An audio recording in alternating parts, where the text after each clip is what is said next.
High in the branches of an Ashoka tree, Hanuman finally locates his target.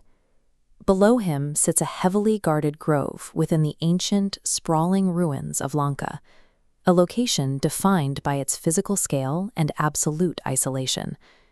The quiet of the grove shatters when Ravana, the demon king of Lanka, arrives. He brings the full weight of his towering presence, an embodiment of physical dominance and an ego that claims to rule the three worlds. He attempts to use that worldly power as leverage, offering Sita every luxury imaginable, jewels, palaces, and absolute status, while mocking Ram as a destitute exile with nothing left to offer. Sita's response is a fearless rebuke. She describes Ravana as a coward and Ram a lion, warning the demon king that the mere sound of her husband's bow will be enough to sink the entire island into the sea. Ravana reacts with a violently wounded ego, drawing his sword as if to strike her down on the spot. He restrains himself at the last second, but leaves her with a chilling ultimatum. She has 2 months to submit to him, or he will have his guards tear her to pieces. Ravana storms out of the grove, leaving his prisoner behind. Despite his weapons and his claim to divinity, he cannot force her mind to yield, so he delegates the task of breaking her spirit to the tormentors standing by. The moment Ravana departs, the demonesses close in. They surround Sita, mentally and physically threatening her with graphic descriptions of how they will divide her body for their next meal. The violence is interrupted by Trijata, an older demoness who commands the guards to stop.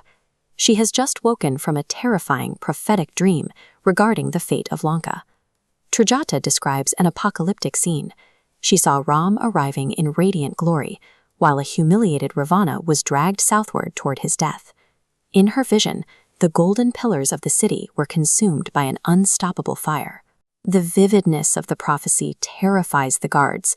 Shaken by the description of their own king's downfall, they back away, leaving Sita in a sudden, eerie silence. While the immediate physical threat has paused, the silence offers no comfort. Prophecies of future victory do little to ease the weight of current isolation, and Sita is left alone with her own thoughts. Sita looks out toward the horizon, counting the days since she was taken. The belief that Ram has simply forgotten her begins to feel more real than the hope of a rescue, weighing heavier than the walls of the fortress itself. This isolation is fueled by deep internal guilt. She fears her current suffering is a direct punishment for the harsh, unjust words she spoke to Lakshmana before her abduction, convincing herself that Ram has discarded her. Her endurance finally breaks.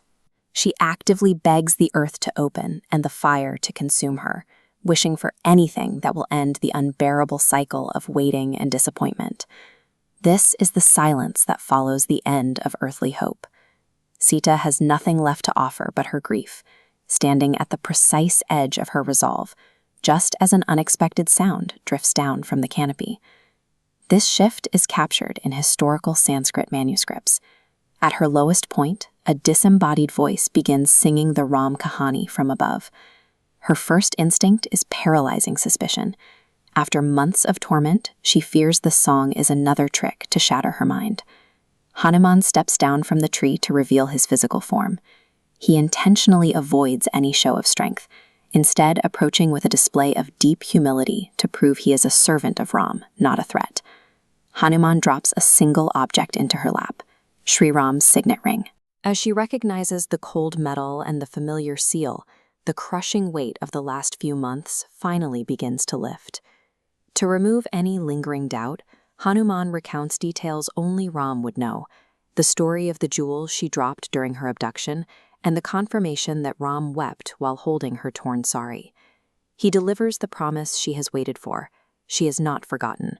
A massive army of Vanaras is already mobilized and moving toward the coast, ready to obliterate the forces of Lanka. In the span of a single conversation, the woman who was begging for death now stands with renewed purpose. She is no longer just a prisoner. She is a witness to the fact that the war is coming for Lanka's gates. Hanuman has found Sita, but getting out of the demon city is another matter entirely. Next episode, we'll see the absolute chaos he unleashes before he leaves. If you're ready to see the island burn, hit like, leave a comment, and subscribe to Mythogram.